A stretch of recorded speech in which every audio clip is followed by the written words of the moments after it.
All right, FightHype.com here with former heavyweight champion Evander Holyfield.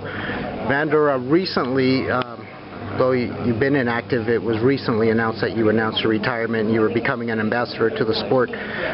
What made you decide? Were you actually still considering a possible bout if something came up? Well, yeah, I was. My own thing is, let's go. My own thing, they were the champion, and so I kind of felt that I want to fight them. I fight somebody that they had the title long enough. I want to close off and being undisputed, but it's the fact that I didn't realize I gave it a great shot.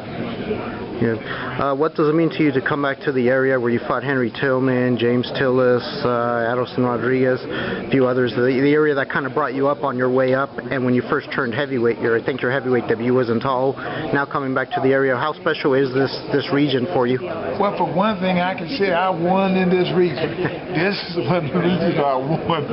I sure did. I might, and it was big. I remember, when I think about the history, what this region really meant.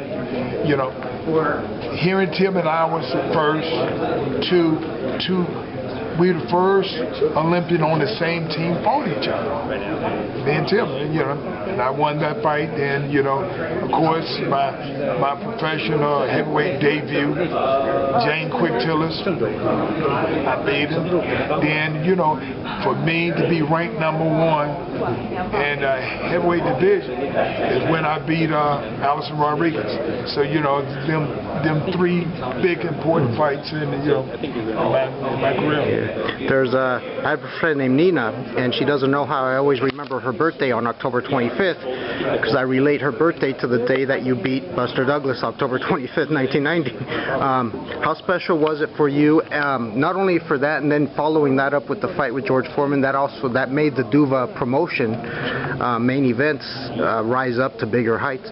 How big is it? How proud are you to have achieved your accomplishments and brought along some great promoters with you, some great people in the sport? Well, it was October 25th when that day came, and the date, it had been put off so many times that we finally get a date. And and of course, me being as small as I am, they said Buster Douglas is gonna kill him. If he beat Tyson, he's gonna kill Holyfield. And so the difference was that the fact that I didn't care about what people said, because you know what, I was brought up in that type of lifestyle. People talk. Mama said they talk, son. You can't stop people from talking.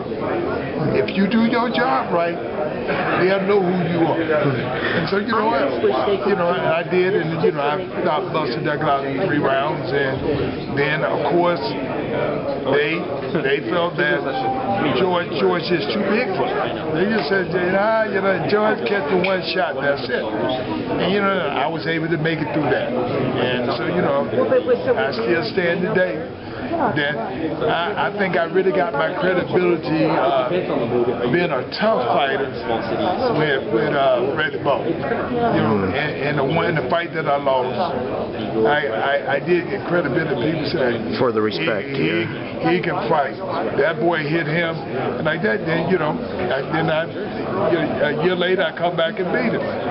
So but like I said, when I beat Tyson, they got the monkey off my back.